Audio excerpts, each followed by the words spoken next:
기준금리가 떨어지는 속도가 느려질 거다. 뭐 저는 한 2번 정도 올해 국채금리가 0.5 밑으로 갔네요. 기대가 들어가 있는 거예요. 3년물 채권을 사신 분들은 좀 충격이 있을 수 있다. 마지노선은 한 2.5% 정도 보고요.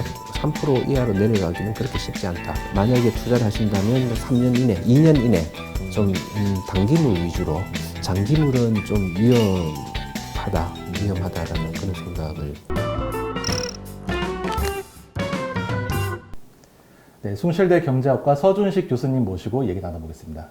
안녕하세요. 네, 안녕하십니까. 네. 저는 숭실대 경제학과 서준식 교수고요. 제가 교수직을 맡은 지는 한 3년 됐습니다. 그 전에 한 20년 동안, 그러니까 한 25년 정도 금융회사에서 일을 했었고, 그리고 한 20년 동안 채권 펀드 매니저를 했었고요.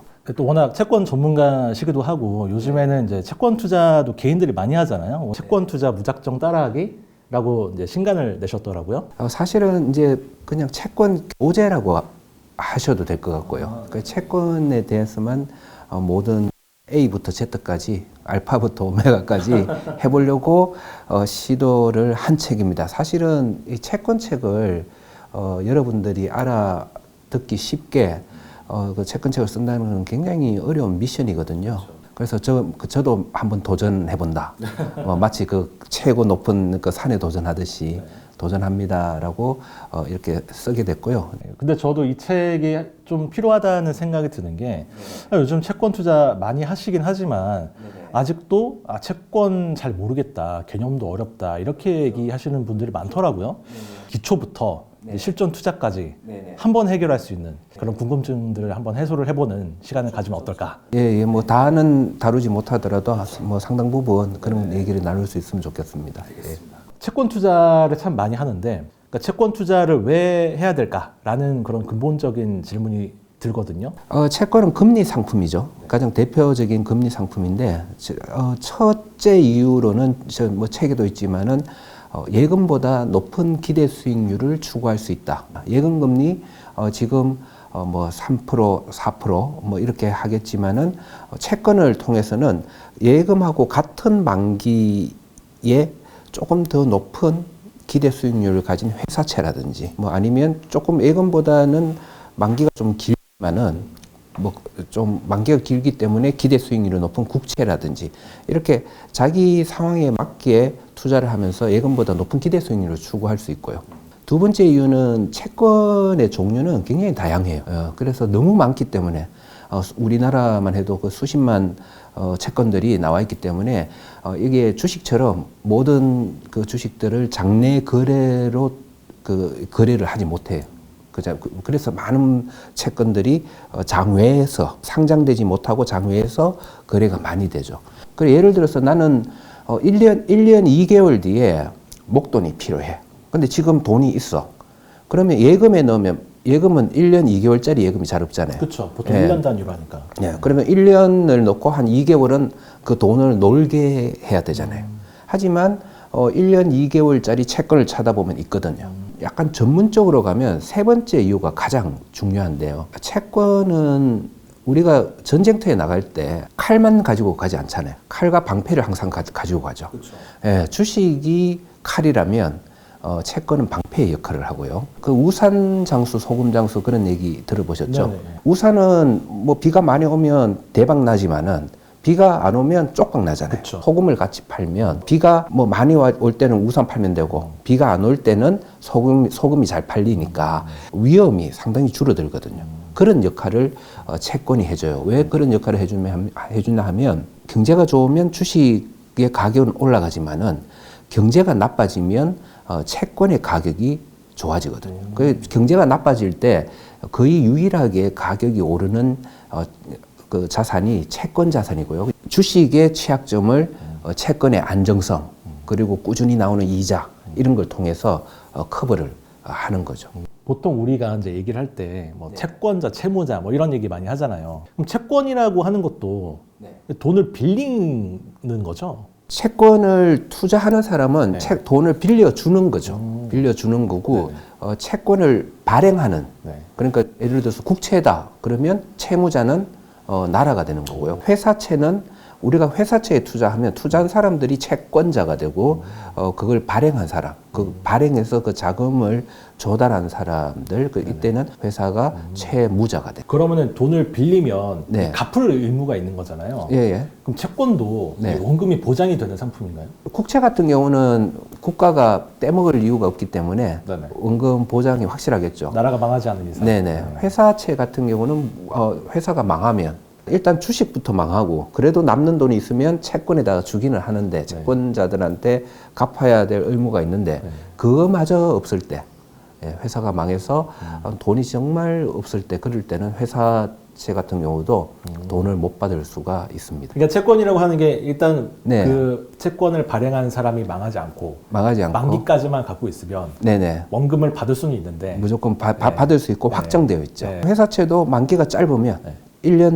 1년짜리면 거의 확정이 되는 거죠. 네네. 그동안 뭐 어쨌든 회사채가 10%에 발행을 했는데 1년짜리 1년 만기 채권은 1년 투자하는 동안 그냥 10% 1년 뒤에는 10% 무조건 받게 되잖아요. 네네. 망하지만 않으면. 그렇죠. 채권 투자를 하면 이거 전문가만 하는 거 아니야? 부자들만 하는 거 아니야라는 오해도 좀 있는 것 같아요. 과거에는 맞지만은 지금은 이제 그렇지 않고 그렇지 않은 세상으로 바뀌고 있습니다. 예, 그게 왜 그런가 하면 기본적으로 채권은 그 기관들한테는 거래 단위가 100억이에요. 야, 그 채권 하나 줘 이러면 100억을 사고 팔겠다는 얘기예요. 하나가 100억인 거예요? 100억 미만인 것들을 뭐라고 부르냐 하면 짜투리예요. 짜투리. 야, 그 50억 짜투리 그거는 좀 싸게 해줘야 내가 살 수 있어. 그런 채권들을 일부 분양을 받았어. 그런 채권들의 짜투리들을 일부 사는 것도 이거를 100억짜리를 1,000만 원으로 참 쪼개면 엄청 이게 손이 많이 들겠죠. 그렇죠. 예, 그렇기 때문에 기본적으로 뭐 한 1억 단위 뭐 이런 식으로 그리고 아니면 수천만 원 단위 쪽으로 개인들도 투자를 하는 사람들이 많았고요. 과거에는 부자들이 증권사 창구에 가서 이건 뭐 한 뭐 1억 정도 주세요 하고 사인하고 이렇게 샀다면 지금은 HTS도 있지만은 특히 MTS 모바일로도 굉장히 쉽게 채권을 살 수 있게 예, 그냥 몇만 원부터 그냥 주식 사듯이 그렇게 주식 살 수 있게 이렇게 지금 많이 바뀌었어요. 그러니까 MTS가 많은 여러 가지 다양한 채권들을 우리가 빠르게 체크해서 사기 편하게 그렇게 잘 만들어져 있더라고요. 요즘에 채권 ETF 이런 것도 많잖아요. ETF가 나타난 것도 그건 소액 투자를 하는 분들이 증가한 이유 중에 하나예요. 예, 왜냐하면 ETF는 사실은 더 쉽거든요. 채권 사는 것보다 채권 ETF를 사는 거는 그냥 주식 투자하듯이 그냥 바로 사서 사람들한테 직관적으로 사기가 훨씬 쉬운 것 같아요. ETF는 중간에 팔고 싶을 때는 팔고 다시 싸졌을 때는 사고 그거를 반복할 수 있는 체계가 잘 잡혀 있기 때문에 훨씬 이제 소액을 가진 개인 투자자들이 투자하기가 용이해졌죠. 예. 채권에 대해서 갖는 어려움 중에 또 하나가 이거는 도대체 어떻게 수익을 내는 건가 그런 것 같아요. 네네. 그러니까 주식은 뭐 간단하게 뭐 차트만 봐도 이게 수익이 어떻게 되는 구나라는 걸 딱 알 수 있는데 네. 채권은 금리도 알아야 되고 어떻게 하면 수익을 낼 수 있는 거냐 그런 네. 걸 좀 궁금해하시는 분들이 많더라고요. 많은 분들이 이렇게 외우고 있어요. 채권 금리가 오르면 채권 가격은 떨어진다. 반대로 움직인다. 보통 이렇게 예, 반대로 얘기하잖아요. 움직인다. 다 이건 알고 계세요. 암기식으로. 근데 왜 그러냐라고 이렇게 여쭤보면 잘 이해를 못 하더라고요. 네. 그래서 저는 이제 예전부터 어떻게 설명을 드렸나 하면 비상금이 한 10억 정도 있으시잖아요. 그렇죠. 예, 그 10억을 오늘 네. 그 S은행에 가서 예. 1년 만기 예금에 들었어요. 네네. 예금에 들었는데 이자가 얼마예요? 1년 이자가 얼마예요? 하니까 5%를 준대요. 네네. 예, 그래서 가입을 했어요. 네. 내일 같은 은행에 지점에 가서 이렇게 보니까 지금은 6% 준대요, 예금을. 네네. 금리가 오른 거예요, 내린 거예요? 오른 거죠.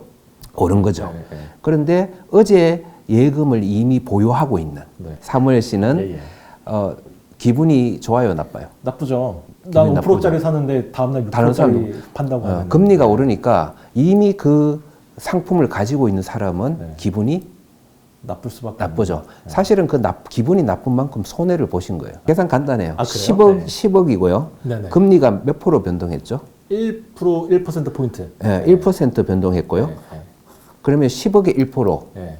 그러면 1,000만 원이죠. 그렇죠. 네네. 근데 1,000만 원인데 몇 년치 기분이 나빠야 돼요. 1년치. 1년치 기분이 나빠야 돼요. 그래서 1,000만 원인데 사실은 하루 지났잖아요. 네네. 하루 지나서 365분에 364만큼 기분이 나빠야 돼요. 그럼 나 기분 나빠서 팔래. 네. 채권은 팔 수가 있으니까. 팔래 그러면 다른 사람이 얼마에 살까요? 그 6% 기준에 맞춰서 사야 되지 않을까요? 그렇죠. 그러면 이제 내가 살게요. 네. 10억에 6%면 6천만 6천만 원이죠. 1년 뒤에 6천만 원이 나오는 그런 채권을 살 수가 있어요. 사무엘 씨가 가지고 있는 그 채권을 제가 사주는 거예요. 그러면 얼마에 사느냐? 9억 9천만 원에 제가 사드릴 수 있어요. 그러면 제가 10억을 사서 1년 뒤에 6천만 원을 받으나 9억 9천만 원을 사서 그 1년 뒤에 얼마를 받죠? 5천만 원. 5천만 원을 받으면 비슷하잖아요. 그렇죠. 1,000만 원 할인된 거 플러스 이자 5천만 원. 그렇죠, 그렇죠. 그러니까 그렇게 사고 팔고 채권의 가격은 그렇게 결정이 되는 거예요. 예. 조금만 더 하면 이제 채권의 굉장히 중요한 개념, 두레이션 개념을 좀 얘기를 하려고 해요. 용어부터 어려워요. 두레이션은 만기예요, 만기. 만기? 예, 그 평균 만기라고 생각하시면 돼요. 아까 10억을 5%에 넣었을 때는 한 1,000만 원치 기분 나빴잖아요. 네네. 금리가 6% 올랐을 때. 그렇죠. 근데 그 10억을 3년짜리 예금 네. 만약에 넣었다. 그런데 다음날 금리가 6%로 올랐다. 네. 1% 올랐죠. 네. 그럼 기분이 1년짜리에 넣었을 때보다 기분이 더 많이 나쁘지 않을까요? 더 많이 나쁘죠. 네. 얼마치 나쁠까요? 곱하기 한 3배 해야 될 것 같은데요. 그렇죠. 네. 약 3배 나쁘죠. 네네. 나는 3년 동안 1%를 더 못 받아. 그렇죠. 네. 그래서 1년 동안 못 받는 때보다 3배가 더. 그게 두레이션의 개념이에요. 아. 그러니까 가격이 3배로 왔다 갔다 하는 거예요. 금리가 변할 때마다 네네. 만기가 길면 길수록 그 만기 곱하기 해서 3년치만큼 기분이 이제 왔다 갔다 하고 실제로 그게 채권으로서 사고 팔고 하면 계산해 보면 이제 3년을 곱해야 되잖아요. 그래서 3배가 왔다 갔다 하고요. 그래서 10년짜리의 투자를 많이 한 거는 금리가 오르면 기분이 10배로 기분이 나빠야 되죠. 그렇죠. 10배로 손해를 봐요. 1년짜리보다. 네네. 그러니까 그 실리콘밸리 은행처럼 망하는 데가 생기는 거예요. 내가 진짜 지금 실제로 채권을 산다 네. 하면 뭐 여러 가지 뭐 봐야 되는 기준들이 있을 거 아니에요. 어떤 걸 보고 사는 게 좋아요, 채권은? 일단은 그 채권 내가 가지고 있는 자금의 성격을 제일 먼저 봐야 돼요. 어느 정도 기간만큼 내가 묻어둘 수 있는지 뭐 이런 거가 중요하고요. 그리고 이거는 절대로 원금이 깨지면 안 되는 그가 있고 뭐 예를 들어서 내가 집이 있는데 누구한테 전세금을 받았다. 네네. 이건 나중에 돌려줘야 되잖아요. 그렇죠. 2년 뒤에. 그래서 그 전세금 받은 걸로 채권 투자를 할 때는 원금이 깨지면 안 되니까 보다 안전해야 되고 그렇죠. 자금의 성격. 그래서 뭐 내가 아까 말씀드린 것처럼 1년 2개월의 여유가 있으면 그거는 1년 2개월 가까운 채권을 사는 게 맞고 그 다음에 이거는 아까처럼 내가 주식 투자를 이만큼 하는데 경제가 나빠져서 주식 투자가 잘 안 될 때를 위해서 보유하는 채권이다.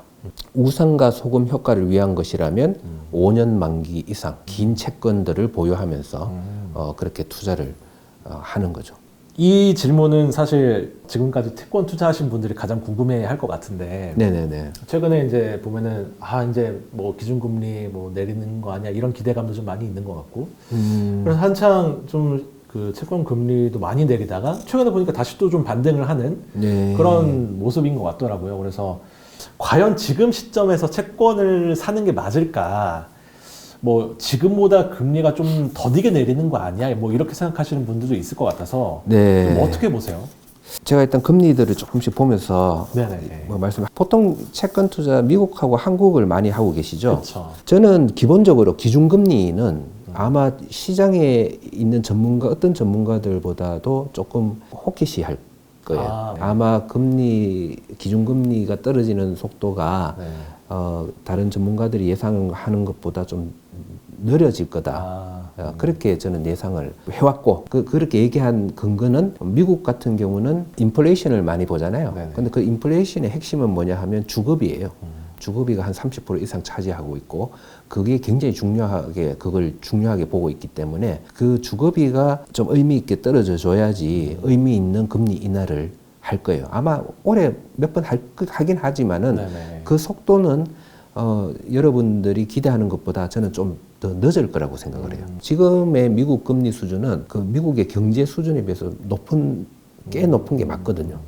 이 5%대 수준을 장기적으로 끌고 가기는 힘들어요. 하지만은 생각보다는 그렇게 빠르진 않을 거다. 예, 뭐 저는 한 2번 정도 올해 그 정도 생각하는데 다른 분들은 3번 이상 그쵸. 보통 얘기를 많이 하시더라고요. 네. 한국 같은 경우는 뭘 봐야 되냐 하면 가계부채예요. 가계부채가 좀 턴을 하고 좀 하향세를 보여준다면 금리를 인하할 수 있다고 봐요. 근데 우리나라의 금리 수준은 사실은 지금 그렇게 낮은 수준이 아니에요. 지금 가계부채 문제, 뭐 버블 문제 이런 것 때문에 높여야 된다는 그렇게 주장하는 분들이 많으셨는데 네. 그렇게 하기에는 우리나라 경제가 좀 취약한 부분이 많기 때문에 네네. 그렇게까지 못 올렸거든요. 그러면 여기에서 지금 금리를 인하를 하면 가계부채가 더 증가할 건데 적어도 지금의 한국은행장은 네네. 용인하지 않을 거다라는 그런 생각을 합니다. 그래서 한국 같은 경우는 안 할 수도 있다. 가계부채가 계속 줄어드는 모습을 보이지 않는다면 네. 그럴 수도 있다라는 생각을 가지고 있고요. 뭐 두 번째는 그렇다면 지금의 3년 만기, 5년 만기, 10년 만기 채권들의 가격이 어떠냐를 좀 봐야 돼요. 근데 이 가격들을 보면 이미 금리가 국채 금리가 0.5 밑으로 갔네요. 네네. 지금 현재 이 수준은 지금 금리를 한 2번 이상 이미 인하를 할 거다는 게 기대가 들어가 있는 거예요. 저는 만약에 인하를 안 했을 때는 3년물 채권을 사신 분들은 그냥 3.5%짜리 이자에 만족하거나 아니면 금리가 좀 실망 매물로 조금 뭐 오른다면 약간의 거기에서 자본 손실도 볼 수 있는 좀 충격이 있을 수 있다. 한다 하더라도 지금 수준보다 더 이상 금리가 하락할 여지는 좀 크지 않다. 예, 왜냐하면 이게 금리를 내리면서 장기금리나 중기금리도 같이 내려가는 거는 추가로 더 금리 인하를 계속 할 거다라는 기대감이 있어야 또 계속 내려가거든요. 네네. 이제 앞으로 미국이든 한국이든 과거 2010년대에 있었던 1%대, 2%대 금리 그런 금리 수준 뭐 잠깐 0%대도 갔었잖아요. 그렇죠. 예, 그런 수준의 금리 시대는 지났다고 봐요. 예, 지났다고 보고 네. 그런 시대가 다시 와서도 안 된다고 봐요. 경제에 별로 좋지 않아요. 3% 이하로 내리기 위해서는 정말 뭐 위기 상황 같은 게 발생, 금융위기 같은. 예, 그런 것들이 발생하지 않는 한 어느 정도 뭐 어느 정도 불황이 오더라도 내리지 않는다. 저는 마지노선은 한 2.5% 정도 보고요. 근데 3% 이하로 내려가기는 그렇게 쉽지 않다. 뭐 이 정도로 보고 있습니다. 그러면 타이밍 상으로 보면 지금은 채권 사기에는 조금 저는 보수적으로 보셔야 된다. 네네. 보수적으로 보셔야 되고 물론 제가 이 책을 쓰게 된 이유가 네네. 이게 2022년 연말 정도 네네. 그때 금리 한창 많이 올랐을 때. 올라가지고 제가 지금 채권 투자해야 돼. 네. 그때는 채권 투자하는 쪽으로 얘기를 하고 있었죠. 그쵸. 그러니까 빨리 써야 돼 하고는 쓰기 시작했는데 그 1년 동안 네. 이미 많이 내려와 버렸더라고요. 그쵸. 만약에 투자를 하신다면 3년 이내, 2년 이내 좀 단기물 위주로 그쪽에서 괜찮은 채권들을 이제 구입하는 정도지 장기물은 좀 위험하다라는 그런 생각을 가지고 있습니다. 예. 그럼 만약에 장기물에 투자를 하고 싶다고 하면 네. 언제쯤이 좋을까요? 저는 앞으로 장기적으로 기준금리는 좀 전에 얘기한 것처럼 한 3% 내외에서 꽤 오래 갈 수 있다. 그 정도 되면 뭐 10년 만기 국채는 한 4% 가까이 가야 될 것 같고요. 3년 만기 국채 같은 경우는 한 지금 수준보다는 조금 3.5 이상은 좀 내주면 네네. 제가 손이 좀 나갈 것 같고요. 만약에 지금 상황에서 제가 다시 펀드 매니저로 돌아가서 투자를 해봐. 그렇게 한다면 아마 3년물을 롱하면서 네네. 10년물을 숏하는 쪽으로 그러니까 그걸 장단기 스프레드가 벌어지는 쪽으로 네네. 그렇게 투자를 좀 할 것 같아요.